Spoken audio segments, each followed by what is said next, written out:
Registration से इतना होगा, इतना जुर्माना भरना पड़ेगा। तो इसके बाद ये जो एक्ट है, ये एक्ट के बाद जो हमारे जो डॉक्टर है ये खुले तौर पर से ट्रीटमेंट प्रैक्टिस नहीं कर सकते। ये डिफेंस में गए और डिफेंस में प्रैक्टिस कर सकते, करने लगे, केवल डिफेंस में प्रैक्टिस करने लगे। तो ये जो क्लिनिकल एस्टेब्लिश एक्ट में जो दूसरा मुद्दा है कि कोई भी डॉक्टर, बहुत भयानक मुद्दा है, कोई भी डॉक्टर इसके खिलाफ कोर्ट में नहीं जा सकता। बहुत गंभीर बात है। कोई भी डॉक्टर इस एक्ट के खिलाफ उसको कोर्ट में चैलेंज नहीं कर सकता, बाय लॉ नहीं कर सकता, ऐसा एक्ट में है।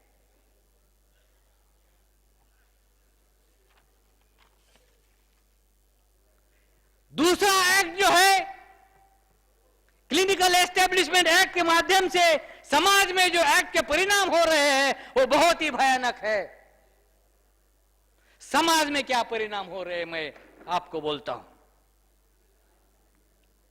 समाज में इसके 5 परिणाम हो रहे हैं, बहुत बड़े पैमाने पर परिणाम हो रहे हैं।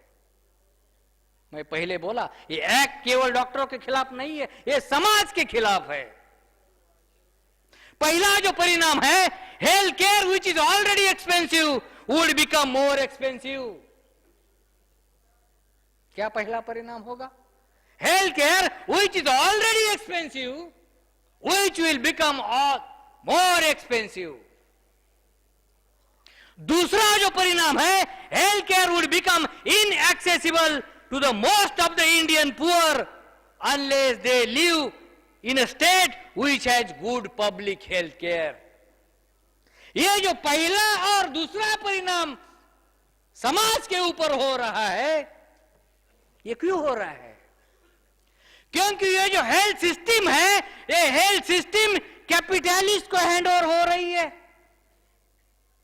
गवर्नमेंट कहती है हमारे पास हेल्थ सिस्टम का इंफ्रास्ट्रक्चर डेवलपमेंट करने के लिए पैसा नहीं है, इसलिए वो जो हेल्थ सेम वे जो प्राइवेट कंपनी, प्राइवेट जो सेक्टर डेवलप किया जा रहा है, सेम थिंग यहां अपने वो स्ट्रेटजी अप्लाई हो रही है। तो जो हेल्थ सिस्टम कॉर्पोरेट सेक्टर को हैंडल हो रही है और इसी की वजह से केवल हैंडओवर नहीं हो रही है, तो इसमें दूसरा सिस्टम इन्वॉल्व है, उसका नाम है इंश्योरेंस सेक्टर। तो इंश्योरेंस सेक्टर, हेल्थ सिस्टम, ये दोनों आपस में मिले हुए हैं और इन दोनों के माध्यम से जो इंश्योरेंस सेक्टर टाइप हो रहे हैं कैपिटलिस्ट हॉस्पिटल्स के साथ, जो टाइप हो रहे हैं, इसी के माध्यम से हमारा जो कॉस्ट ऑफ द ट्रीटमेंट है बहुत ही स्काई हाई हो रहा है। केवल जो हेल्थ सिस्टम है और जो इंश्योरेंस सेक्टर है, दोनों का टाइप हो गया है। और दूसरी तरफ हमारे समाज में पहले, स्वतंत्रता के पहले 17 करोड़ लोग दारिद्र्य थे, भूखमरी के लाइन नहीं थी। आज के तारीख में 83 करोड़ लोग भारत में दारिद्र्यता का शिकार है, भूखमरी के शिकार है।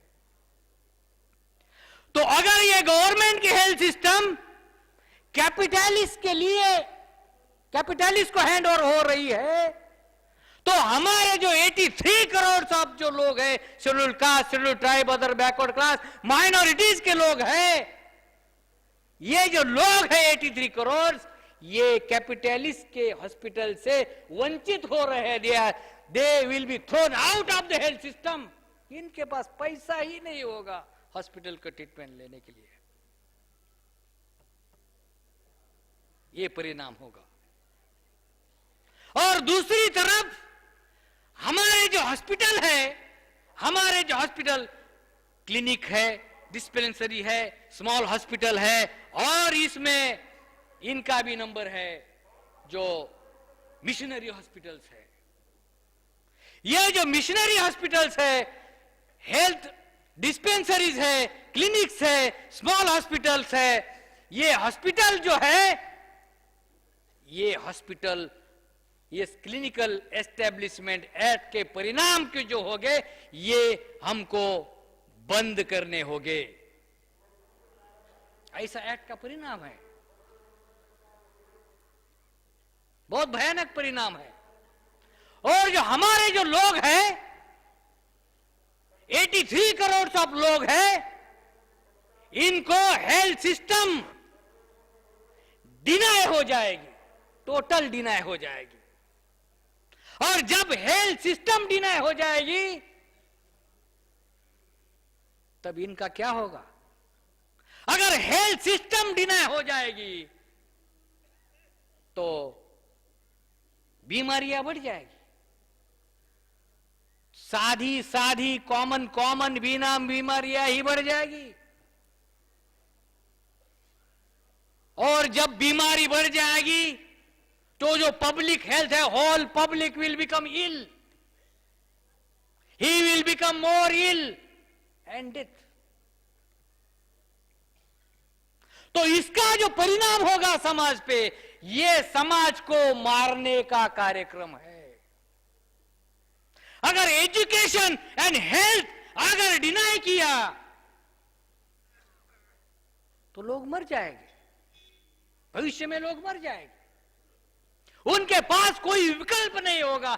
जिसके पास अगर विकल्प होगा, जो सरकारी अस्पताल है, हेल्थ सिस्टम है, ये कैपिटलिस्ट को हैंड ओवर की जा रही है।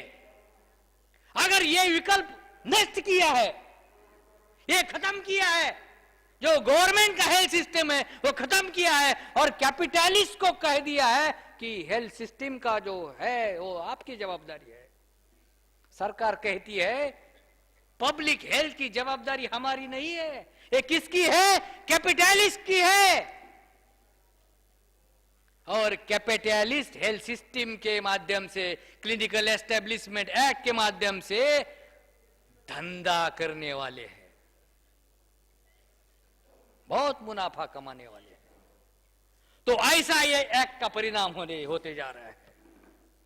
तीसरा परिणाम होने जा रहा है, specialist would become more in demand and that salaries would rocket sky high. आज के तारीख में हमारे मूल निवासी बहुजन समाज में जो स्पेशलिस्ट है, schedule caste, schedule tribe, other backward class और माइनॉरिटीज में जो स्पेशलिस्ट है, आज के तारीख में है। क्यों है? एजुकेशन था, उसको रिजर्वेशन था, सुपर स्पेशलिटी को इसमें भी रिजर्वेशन था, इसलिए है। और सुप्रीम कोर्ट ने निर्णय दिया 1999 में कि schedule caste, schedule tribe, other backward class को और माइनॉरिटीज को सुपर स्पेशलिटी कोर्सेस में रिजर्वेशन नहीं होगा। सुप्रीम कोर्ट का निर्णय है। अभी 18 जुलाई 2013 में भी ये निर्णय दिया है, अभी कल की बात है, ये निर्णय दिया है। तो इसका परिणाम होगा कि भविष्य में हमारे में कोई भी सुपर स्पेशलिस्ट डॉक्टर नहीं रहेगा। मैं सुपर स्पेशलिस्ट हूं, मैं जब मर जाऊंगा मेरे बाद कोई सुपर स्पेशलिस्ट डॉक्टर नहीं रहेगा। तो जो सुपर स्पेशलिस्ट डॉक्टर होंगे वो सभी और ब्राह्मण बनिया के होंगे, और जब वो होंगे तब इनकी जो डिमांड है वो बढ़ जाएगी, और जैसे ही डिमांड बढ़ जाएगी उनका जो सैलरी है वो भी रॉकेट स्काई हाई ये होगा। और चौथा जो परिणाम है, most of the small nursing home and hospital, specially missionary hospital, would have to be close down. ये चौथा परिणाम है, क्लिनिकल एस्टेब्लिशमेंट एक्ट का परिणाम है। हॉस्पिटल बंद करने पड़ेंगे। जब हमारे hospital, clinic, dispensary, small hospitals and machinery hospital बंद किए, अपने आप बंद हो गए। जब बंद हो जाएंगे तो डॉक्टर लोग बेकार हो जाएगी। जब डॉक्टर लोग बेकार हो जाएंगे तो वो क्या करेंगे? उनके पास विकल्प होगा, तीन विकल्प होंगे। क्या विकल्प होंगे इनके पास? इनको अपना क्लिनिक बंद होने के बाद दूसरा व्यवसाय शुरू करना पर्याप्त होगा, ये एक विकल्प होगा। दूसरा विकल्प होगा दूसरे स्टेट में जाके वो प्रैक्टिस कर सकता है। ऐसा वो सोच सकता है कि दूसरी जगह जाके मैं प्रैक्टिस कर सकता हूं, वापस हॉस्पिटल बनवा सकता हूं। और तीसरा विकल्प होगा, अगर ये दो विकल्प असफल हुए तो तीसरा विकल्प होगा, क्या होगा तीसरा विकल्प? कि जो कैपिटलिस्ट के हॉस्पिटल खुल रहे हैं उस हॉस्पिटल में उसको सर्विस ढूंढनी पड़ेगी। ये तीन विकल्प हो गए। जो पहला विकल्प है, क्या पहला विकल्प है? कि इस डॉक्टर को दूसरा व्यवसाय करना पड़ेगा। अभी क्लिनिक खोल बंद होने के बाद डॉक्टर दूसरा व्यवसाय कर सकते हैं। दूसरा व्यवसाय कौन सा कर सकते हैं? कौन सा भी, स्टेट ब्रोकर का कर सकते हैं। कोई डॉक्टर अभी भी एमबीए का काम कर रहा है, अपना पेशा संभाल पे काम कर रहा है। लेकिन क्लिनिकल एस्टेब्लिशमेंट एक्ट के बाद जो दूसरा एक्ट आ रहा है, NCHRH बिल 2011, इसके बाद का है, ये एक्ट में शामिल नहीं है। उसमें ऐसा लिखा है, डॉक्टर ने अगर दूसरा व्यवसाय किया तो वो गुनाह बन जाएगा। लिखा है, डॉक्टर ने अगर दूसरा व्यवसाय किया तो वो गुनाह बन जाएगा। तो पहला विकल्प खत्म। शत्रु कैसा काम कर रहा है, देखो क्या क्या परिणाम हो रहे हैं। वो परिणाम पे भी एक्ट बनाया, अभी से एक्ट बनाया, पहले से एक्ट बनाया। दूसरा विकल्प होगा, क्या होगा? कि सपोज लखनऊ में जो डॉक्टर है वो दिल्ली में जाके प्रैक्टिस कर सकता है, मुंह छुपा के प्रैक्टिस कर सकता है। तो जो NCHRH बिल है 2011, ये बिल कहता है कि डॉक्टर को दूसरा स्टेट में प्रैक्टिस करने की अलाउड नहीं है। जहां का उनका रजिस्ट्रेशन है उसी एरिया में वो प्रैक्टिस कर सकता है। तो ये दूसरा विकल्प भी डॉक्टर के सामने खत्म हो जाएगा।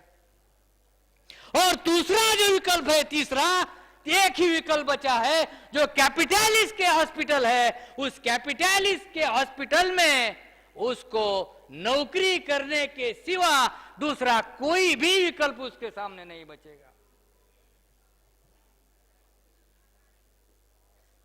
पांचवा जो परिणाम है एक्ट का, पांचवा जो एक्ट का परिणाम है, health care would become an industry rather than service.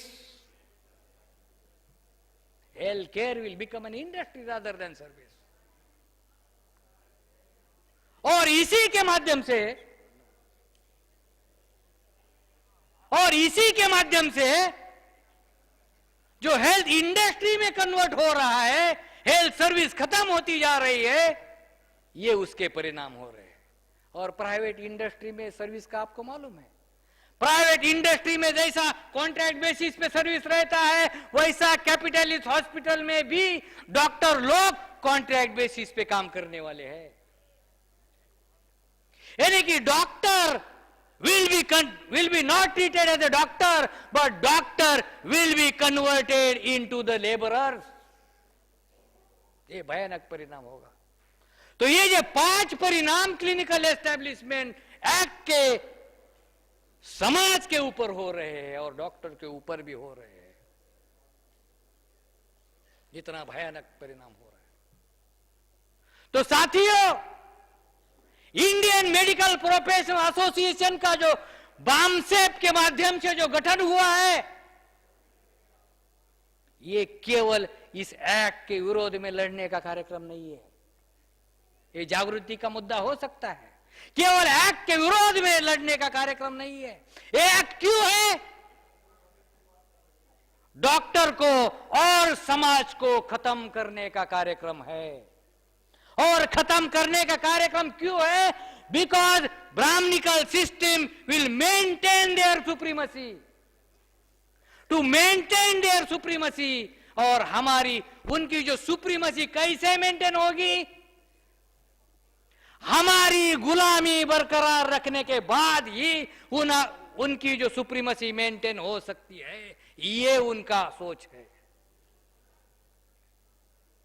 साथियों, ब्राह्मणिकल सिस्टम, ये ऐसे ऐसे कायदे कानून जो भारत में पास कर रही है, पार्लियामेंट में पास कर रही है, सुप्रीम कोर्ट कुछ बोल नहीं रही है। ये असंवैधानिक मामला है, सुप्रीम कोर्ट कुछ भी बोल नहीं रहे। ये ब्राह्मणिकल सिस्टम एक पावर है। अगर ये ब्राह्मणिकल सिस्टम एक पावर है और ये असंवैधानिक कानून इस देश में तैयार कर रही है और लागू कर रही है, इसके पास क्या विकल्प हमारे साथ?